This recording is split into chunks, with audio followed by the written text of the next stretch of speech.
Good day. Bonjour là.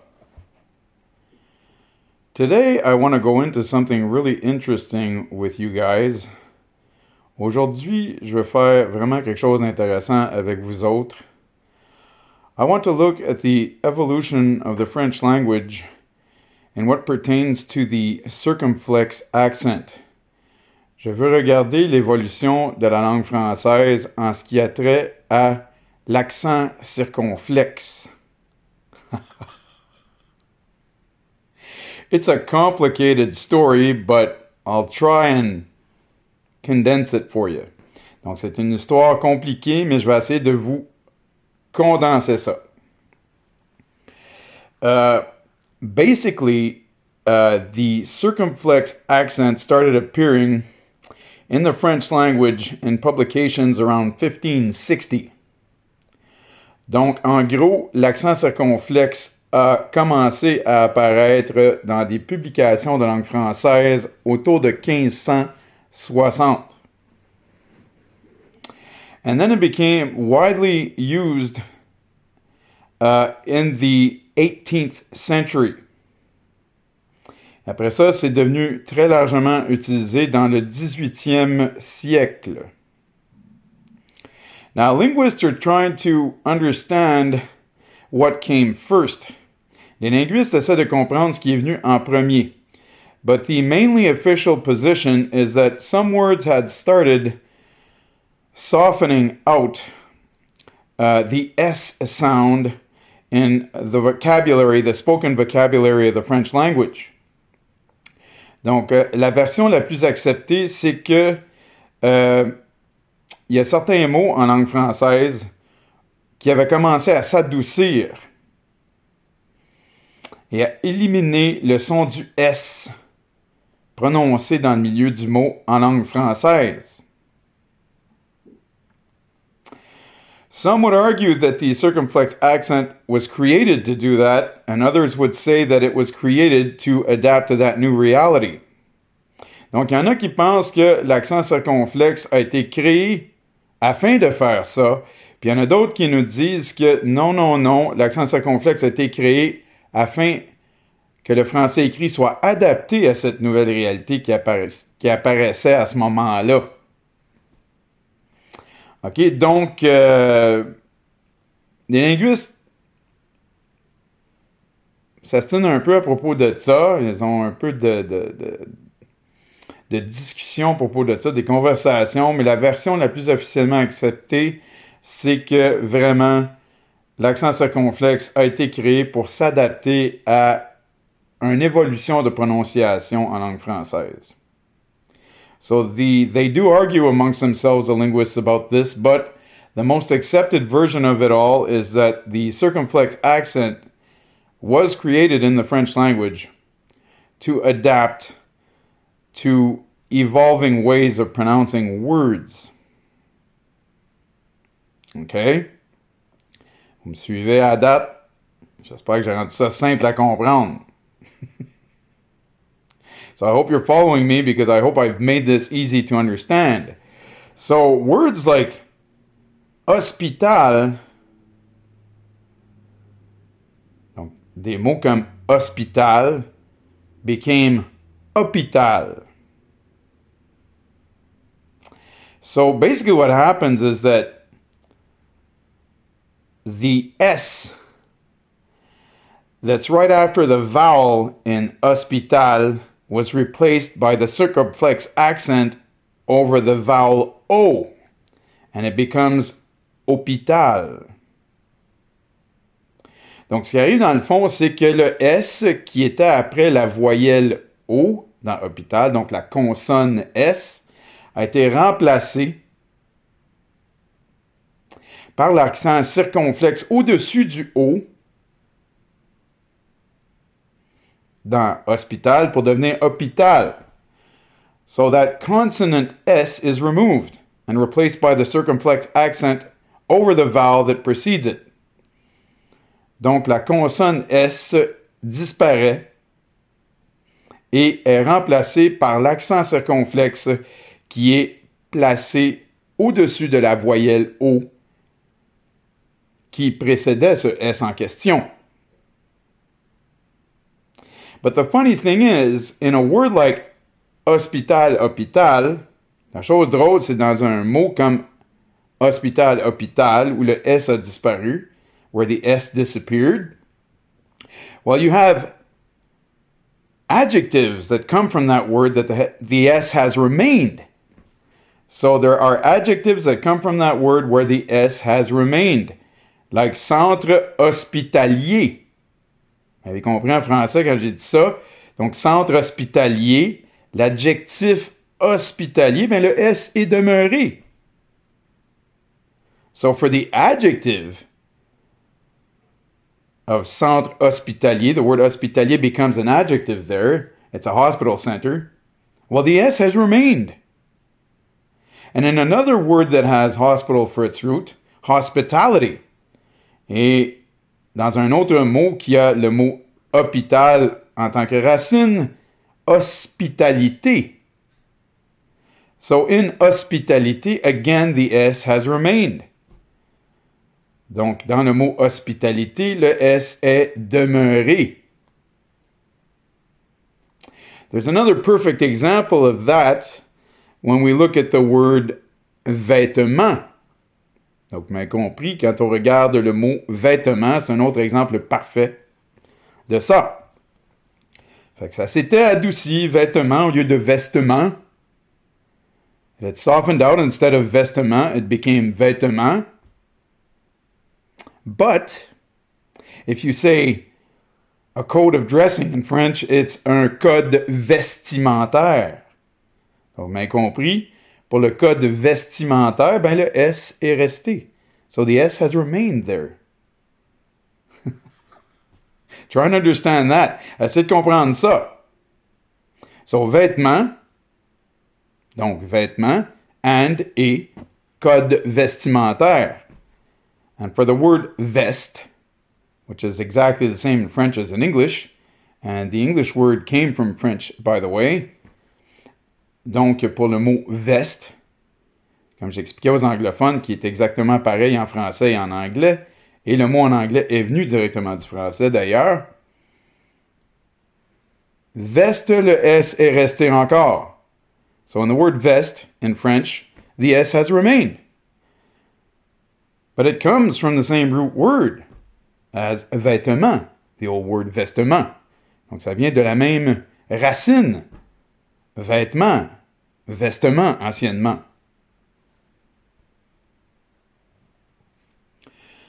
Another perfect example of this is the word fête in French. Donc un autre exemple parfait, bien compris, c'est le mot fête en français, which means celebrations, festivities in English. Donc fête, so if we look at fête, it used to be, c'était avant, feste. Feste. Ou on pourrait dire feste aussi, feste. So you heard the way I pronounced that the old way. But since the softening, it has been fête. So the circumflex accent has been replacing the S. Since the softening of the way of saying it has been noticed in the French language.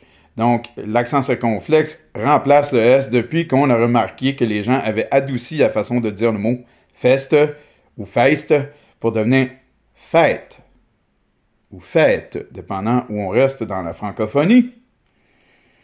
So, fête or fête, depending on where we live in the francophone world, sorry. And therefore, funny thing again, for the word festive and festivities. Donc, drôle de chose encore. Le mot festif et festivité, ils ont gardé le S, puis le mot festif au féminin, bien sûr, festive. So the word festif in French, which means festive, and its feminine form, festive, have kept the S, and the word for festivities, festivité, well, they've all kept the S. But the word fête has a circumflex accent, folks. Mais le mot fête a un accent circonflexe, mesdames et messieurs. Essayez de comprendre ça. Mais c'est l'évolution de la langue qui a fait ça. It's the evolution of the language that did that.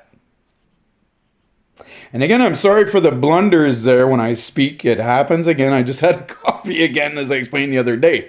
Donc, je m'excuse pour les petits trébuchages quand je parle des fois. Je viens de prendre un café encore, ça me fait ça. Mais j'ai des idées claires, par contre. I have clear ideas, though. So I will keep it the way it is. Okay? Forgive me for the blunders, though. Pardonnez-moi pour les petits trébuchages, mais je vais garder ça comme ça parce que mes idées sont claires. Puis c'est important l'information que je vous donne. What's important is I'm giving you really important information on the French language here. Je donne de l'information très importante à propos de la langue française ici. And the evolution thereof.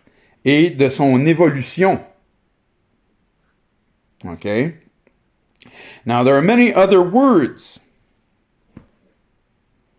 There are many other words that we could look at that have these things that happened to them in history. There's so many. Il y en a tellement. Like the word bishop in French. Un évêque. Donc, vous m'avez compris. Un évêque. It used to be évesque. C'était un évesque avant. Et les gens qui s'appellent l'évêque, même si on prononce l'évêque, eh bien, le S il est souvent resté là dans leur nom de famille. So the people who are called l'évêque, often the S has remained in their family name. But now we pronounce it l'évêque because a bishop is pronounced évêque. So the family name, when we look at it, even though it's kept its old way of being spelt, we say l'évêque. But it's written l'évesque. But since the bishop himself has a circumflex accent, well, we pronounce the family name as if it had a circumflex accent also. Donc, les l'évêques, vous m'avez compris. Il y en a beaucoup de l'évêques, vous savez qui vous êtes, c'est merveilleux. Votre nom a souvent gardé le S, mais vu que un évêque a un accent circonflexe, ben on prononce votre nom de famille l'évêque, mais vous avez encore le S avant le QUE. Ça devrait être l'évesque, mais on dit l'évêque. À cause de l'évêque qui a maintenant un accent circonflexe depuis longtemps. Because of the bishop that now has a circumflex accent, and it's been like that for a long time. Un bâton, where the word baton comes from in English. Donc, le mot bâton, baton en anglais, c'est venu de ça. Eh bien, un baston. So, a baston, in Old French, dans le vieux français. Mais on a mis un accent circonflexe à bâton. C'est plus doux. Hein, ça va adouci. On a mis l'accent circonflexe. On va y aller avec l'opinion officielle des linguistes, qui est majoritairement acceptée. Vu qu'on avait commencé à le dire bâton au lieu de baston, on a mis un accent circonflexe. So, since people had started saying bâton instead of baston, they put a circumflex accent. And we're going to go with the official version of most linguists, that it was put there because people had started softening it out when they were saying it. Going with the official version. We could say that the contrary happened, but the linguists would majority freak out if I said that.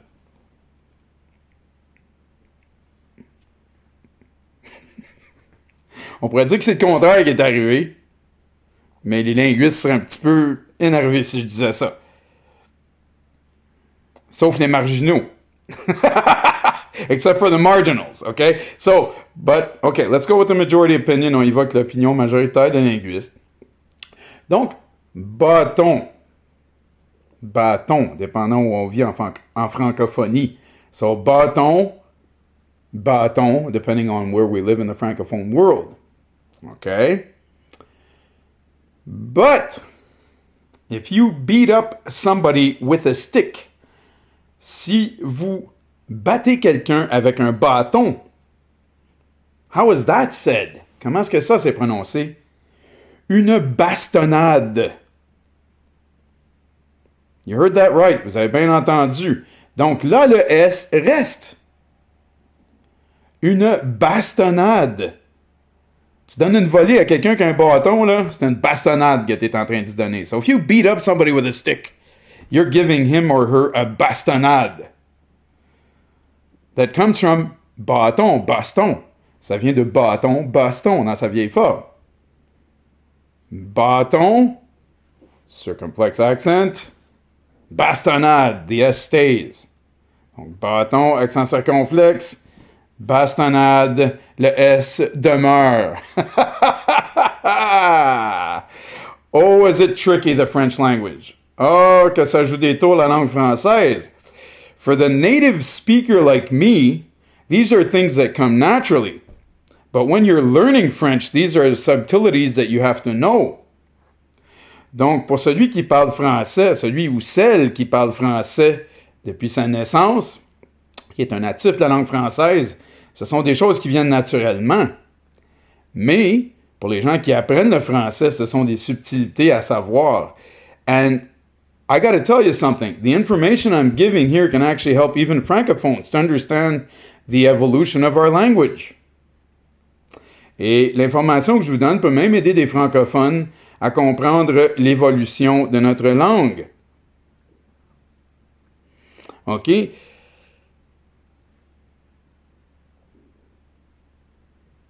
You might say, well, Steph, why do you think you can teach things to people like this? Vous pourriez dire, mais Steph, pourquoi tu penses que tu peux enseigner des choses aux gens comme ça? It's just that I took the time to look at them. Many people don't take the time, or they don't have time to look at these things. In my spare time, I like to look at these things. I like to study languages, especially the two languages that I speak best, French and English.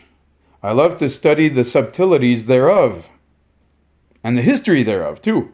Donc, vous pourriez penser, Steph, pourquoi tu penses que tu peux enseigner des choses? Eh bien, c'est parce que c'est pas tout le monde qui a le temps de regarder ces choses-là ou qui prend le temps de les regarder. Moi, dans mon temps de loisir, si on peut s'exprimer ainsi, j'aime regarder ces choses-là, les étudier, les subtilités historiques des langues et surtout les deux langues que je parle les mieux, le français et l'anglais. J'aime beaucoup regarder l'historique et l'évolution de ces langues-là. Et c'est pour ça que je pense que je peux aider les gens avec ça. C'est juste pour ça, là. Y a beaucoup de gens qui auraient la capacité d'aller voir ça, la majorité des gens, mais il y a beaucoup de gens qui prennent juste pas le temps d'aller voir ça. Fait que je pense que ça vaut la peine que je vous l'explique dans des vidéos courtes comme ça, même s'il commence à être long, là, je pense que ça vaut la peine que je vous l'explique parce que pour la culture personnelle, tout simplement, si je peux vous aider avec des choses dans la vie, moi, ça me fait plaisir. Puis vous avez sûrement des choses à m'aider avec, que vous pouvez partager avec moi, que moi, j'ai à apprendre dans d'autres sujets de la vie. Vous comprenez? Mais moi, je trouve que c'est important, l'art du langage, de le comprendre et son évolution. C'est pour ça que je partage ça avec vous. So therefore, why am I doing this? Well, because I've taken the time to do this. A lot of people would have the capacity to do it, but they just don't take the time to do it. So I find in these short videos, if I can help you guys with this, I could save you hours of looking at things. Dans le fond, je peux vous sauver des heures d'études avec ceci, just by telling you these things. Donc, juste en vous les disant, je vous sauve des heures d'études. Puis ça me fait plaisir. OK? Ça me fait plaisir parce que je peux partager mes connaissances avec vous, puis vous avez sûrement des connaissances que vous pouvez partager avec moi, que ça va me faire plaisir d'apprendre à mesure que vous me montrez ce que vous savez. Moi, c'est un partage d'informations continuel. On donne au suivant. So therefore, as I was saying in French, you surely have things that you can teach me too on many subjects in life. Many, many subjects. And for me, it's sharing information. You can teach me things that I've never taken the time to look at and that maybe I should have, and you can teach them to me by explaining them to me. And many people have done that in my life for me, and I thank every one of them. Donc, il y a beaucoup de gens qui ont fait ça dans ma vie où j'ai porté une oreille attentive quand ils m'ont expliqué, ils et elles m'ont expliqué des choses, et je les remercie toutes et tous pour ça. OK? So, if I can help you with things, si moi je peux vous aider avec des choses, well, I'm gladly doing it. Mais ça me fait plaisir de le faire. And I hope that you enjoy these videos I make for you. It's so much fun for me to make them for you. Et j'espère que vous aimez ces vidéos que je fais pour vous. Ça me fait tellement plaisir de les faire pour vous. So I will let you go with this. There are many other words I could have talked to you about that have the circumflex accent, but we'll stop it here. We'll stop it here because I wanted to give you a general idea about it. But there are so many words that we could go through that have that. But it would be too long, and I think I've given you a general good idea of how that works. Donc, il y aura beaucoup d'autres mots qu'on pourrait regarder ensemble qui ont des accents circonflexes, mais ça prendrait beaucoup de temps à tous les regarder. Je voulais vous donner une idée générale de tout ça. OK? Et je pense qu'on a réussi à faire ça ensemble dans 21 minutes. Là. So within 21 minutes, I think we've been able to do that. OK? So listen, I love you guys, love you gals, love all of you. Donc, je vous aime toutes et tous, mesdames et messieurs. Have a great day and be blessed. Bonne journée et soyez bénis. Bye.